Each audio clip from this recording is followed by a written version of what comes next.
You are now listening to Scheduling Fate, hosted by author and counseling astrologer Jamie McGee.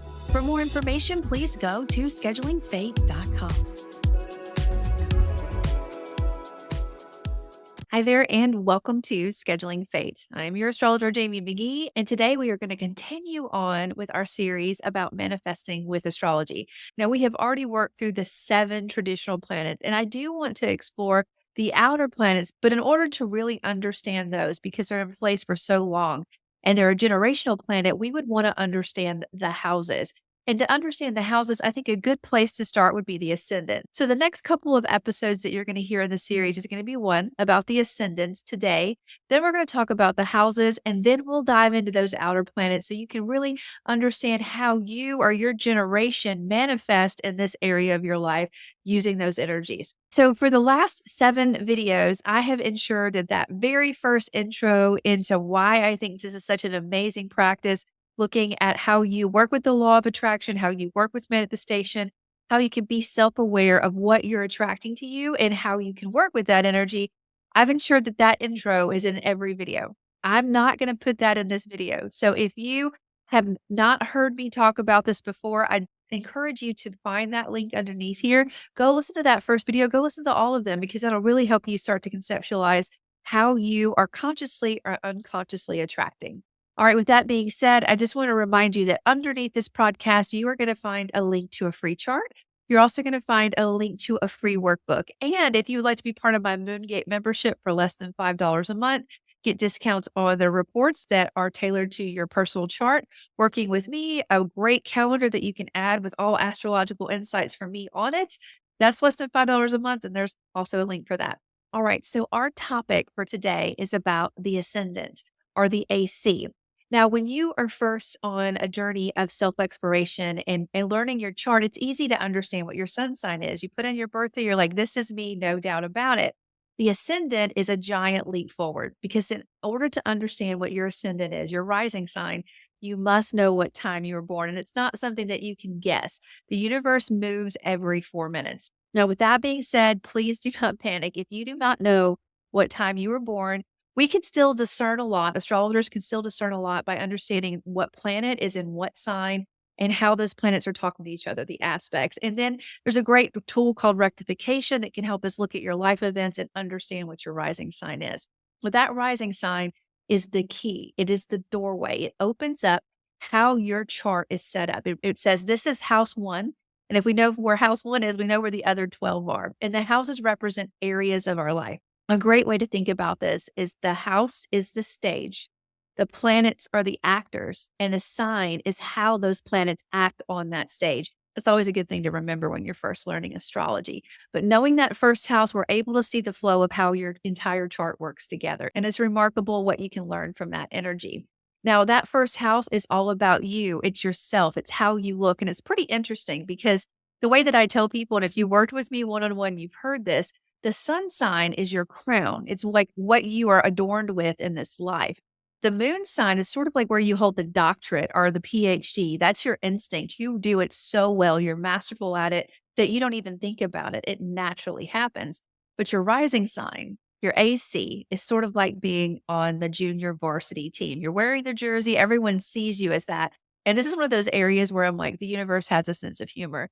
Because when people meet you, they meet that rising sign. They don't necessarily meet your sun sign. They meet the rising sign. So even though you're the new person on the team, just trying to figure out how to be what your rising sign is, that's the energy that comes out first and just reaches out and smiles. It's the mask that we wear. That's one of the ways that it's described in text. Now, what does this have to do with manifestation? Well, when we look at how the houses are set up, there are houses that are very public. They're things that you can't hide. Like, this is what I look like. These are my partners. This is my family. This is my home work-life balance. Those are public areas of our lives.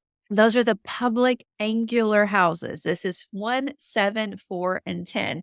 These areas impact us on a really powerful level because often, sometimes unfortunately, we're more outwardly focused than inwardly focused. So understanding how these energies are working at these pivotal angular areas helps us understand what we are consciously or unconsciously attracting to us.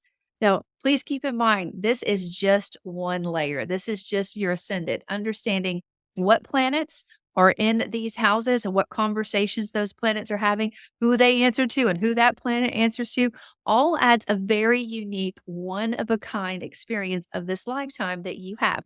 There is not another person on this planet that has your chart, your perspective. You're here for a reason in this lifetime, and is to express how you use that energy. But I think that these are great first steps for you to start to understand, okay, this is how I naturally attract.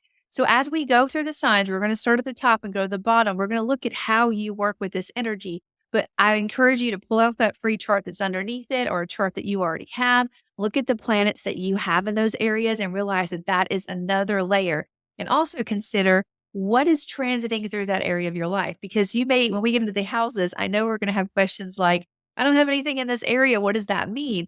There is going to be something transiting through that area of your life. The moon moves through there every single month, but the rest of the planets, they're going to start talking to it, whether by transit or actually being present in that house. So, understanding these areas of your life is so vital, and understanding these angular areas that we're about to talk about. Those are some big, significant life shifts that come in, or things that are just so in your face, in your awareness. By understanding them, you can say, okay, unconsciously or consciously, this is what I always bring into my life, or this is the stage. Remember, the house is the stage, the sign is how those actors on that stage act. This is what I bring in. And if you know that setting, if you understand that theme, then you can engage to ensure that you are calling in what you want to see more of in your life. So, again, there's a free chart underneath this broadcast. There's a link to the original video. There's a great booklet. If you want to work one on one with me, there is a great link for you to get discounts on doing that as well. All right, let's dive in. Now, if you are an Aquarius rising, your modern ruler is Uranus, but your traditional ruler is Saturn. So I would definitely encourage you to notice where those are in your chart, because that's going to add layers into how you approach all of the areas of your life. Now, an Aquarius rising is one in a million. It's one of a kind. It is fixed mental air. It's meant to stand out. It's meant to be original. It's meant to think outside the box, to be the revolution that takes us into a needed change. And sometimes, almost always, that change is before its time. So you manifest, or you really thrive when you think outside the box, when you have future oriented goals. That's how you attract success to you. That's how you attract original, one of the kind ideas to you. Now, your home base, your foundation, and your roots, that is ruled by Taurus. Now, I will say, because you're a fixed rising sign, all corners of your life are going to be fixed energies. You're not a fan of change. And if change has to happen, you want it to be your idea. So you try to plan a long term out, but transits are not really on your time scale. There's going to be transits that come through that rock your boat and say it's time to change, whether you are ready or not. And that can make these four corners a little bit challenging. But when it comes to your home or your foundations, this is fixed earth energy, and it's ruled by Venus. So notice where Venus is in your chart. That's going to give you some more indicators of what you like your home life to be like, or what you are consciously or unconsciously attracting into this area of your life. It is very stable. It's aesthetically pleasing. It's comforting. It feeds the senses. You feel relaxed by having valuable things, or things that are of value to you, that support your body, your physicality around you and your family environment. And you probably had a parent or some kind of authority figure when you were really young that has inspired or reflected that this brings comfort. So you continue to work with this energy. When it comes to your partnerships, your one to one connections, whether that is romantic or friendships or competition, this is Leo energy. Leo energy is also one of a kind, but it's very creative. It's ruled by the sun. Notice where the sun is in your chart.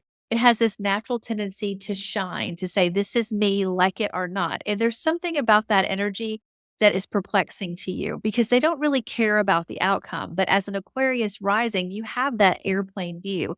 You're able to see how all of the social structures are connected, are the systems of the world, and how they're connected. So you are very careful about how you engage or where you let your light shine. But your partner is like, I'll be damned. Let me shine as bright as I can. Let me be one of a kind.